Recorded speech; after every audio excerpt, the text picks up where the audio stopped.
my name is Abba Silfi, and I'm currently a real estate agent here in the Central Ohio area. But my story today is to tell you about how I even got into real estate in the first place and about my journey. Just sitting back and reflecting about how I truly got into real estate. When I tell this story, it has to start with my mom.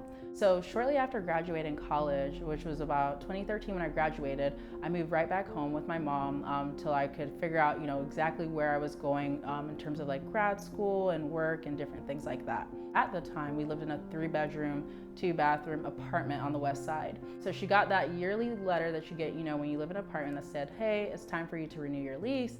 And she was just like, oh my gosh, like the rent is going up again. And I was like, oh, let me see that letter. What is it going up to? And I think it was going up to, at that time, $1,000, which I know now in like 2025, we're like, oh my God, $1,000, that's a deal. Well, back in 2014, that was like a lot of money for a 3-bedroom apartment. So I told my mom, I was like, hey, you should like look into getting a house. And the reason I came up with this idea is because of this lady who later goes on to be my current broker, Teresa Barron, talked to me about like home ownership and what does that look like? What does that take?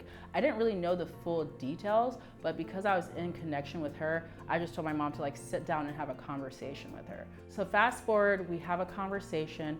Teresa gets my mom in touch with the lender. The lender gets her pre-approved, but God was really present in that moment in my mom getting a house. Long story short, we were able to get her into a house, and she was a homeowner, the first person in our family to actually do that, which was a really, really big deal. After we do that, I was like, okay, that's cool, yay. I took my mom through the process. Then a couple years later, my husband and I had gotten engaged, and we started looking at places to live as well. So it was like $1,000 for a 2-bedroom apartment at that time. And we were like, what in the world is going on? And I just started getting really frustrated in the process. So we called Teresa and I was like, hey, I'm looking at apartments, but I think we should look into getting a house.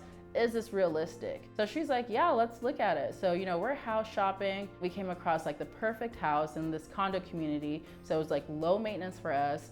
It was basically equivalent to the price of the apartments we were looking at down the street. And we were like, yeah, let's do it. Let's go for it. At the time, I was working at a phone store and I was also working security. I was trying to get into grad school for physical therapy. I didn't get in the first time. So I took that exam the second time. I applied again to schools and I got waitlisted, and I was like, oh my gosh.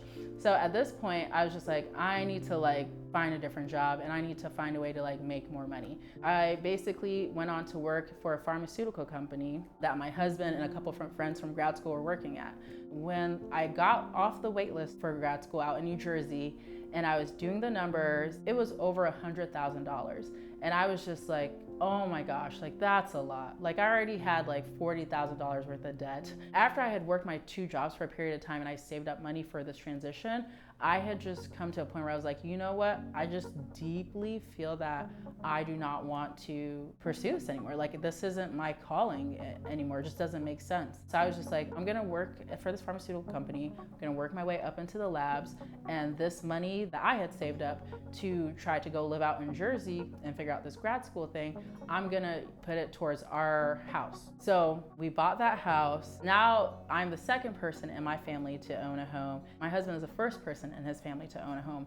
And this was actually a big deal because we both came from families that didn't have a lot of money. Just being able to do this with the little that we had at the time was a big deal. So fast forward, we get married, we have our first kid, and my husband is like, this house is now too small. How this infant child now has made this house too small, I don't know, but he's like, we gotta move.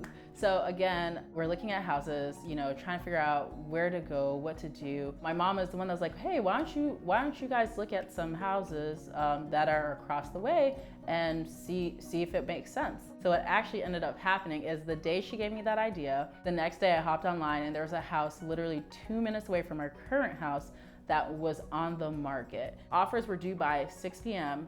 We got to the house at 5:30 p.m. We looked at it for 10 minutes. We met back in the living room and we were like, good enough. I do not advise that anyone does this. This is terrible. This is so terrible. This could have been so terrible. So we ended up moving into that house. I have a child that's 2 months old, dealing with postpartum, people still wanting to buy houses. I'm still working in the lab and life is just kicking my butt. So in the fall of 2021, opportunity came across my way where someone was selling a 4-plex. And Teresa Barron, she's like, hey, Abba, this fourplex is on the market and I really think that we should buy this and like do an Airbnb. Now I was like, cool, because I had been looking at Airbnbs and how to run them and manage them and like all that stuff like the year before. And so when this opportunity came, I was like, yeah, I mean, I'm not scared because I haven't done it, but I just had a kid. We just got a second house. I was just like, this sounds like a good opportunity. The person was willing to make a deal with us. And I was telling my husband about it and he was just like, this is not a part of the plan. So he actually made me do a business presentation for him about how this would work, what our return on investment would be. So I did do this presentation. He's more of the analytical person. That's where he came in and kind of filled in the gaps and was like, hey, I think this can be a good idea. So in August of 2021, we went on to buy our third property. And when you buy a property and you need to do the renovations, you are so many different things. And so it was just a lot. A lot happening at once. So I told my husband, I was like, I cannot do all of this at the same time. I said, I'm trying to make deals. I'm trying to also manage this property and I'm dealing with crappy contractors who are scheming me out of money. And he's like, all right, cool. Like I got you. Like I can financially, take on the load. So I'm always grateful for him because without him, like I would not be doing what I'm doing right now. But yes, I did Airbnb. I got the units rented. I did that for I think maybe like a year or so. And then someone put me onto travel nurse housing. I don't even remember how I came across this. And I was like, I want to try that. And so I went on to host travel nurses and that was a game changer because travel nurses, they want a clean place, a safe place, and a place that they can feel comfortable. They just have less demands. And like, sometimes I almost forget that they're even there because they don't really call me for much.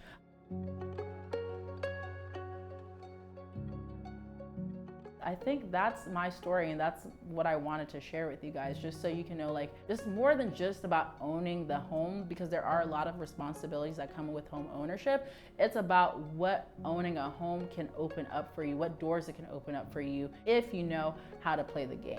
That's the journey. And I want to take you guys through how I took this property, this 4-unit property, and was able to scale it to the travel housing that it is today.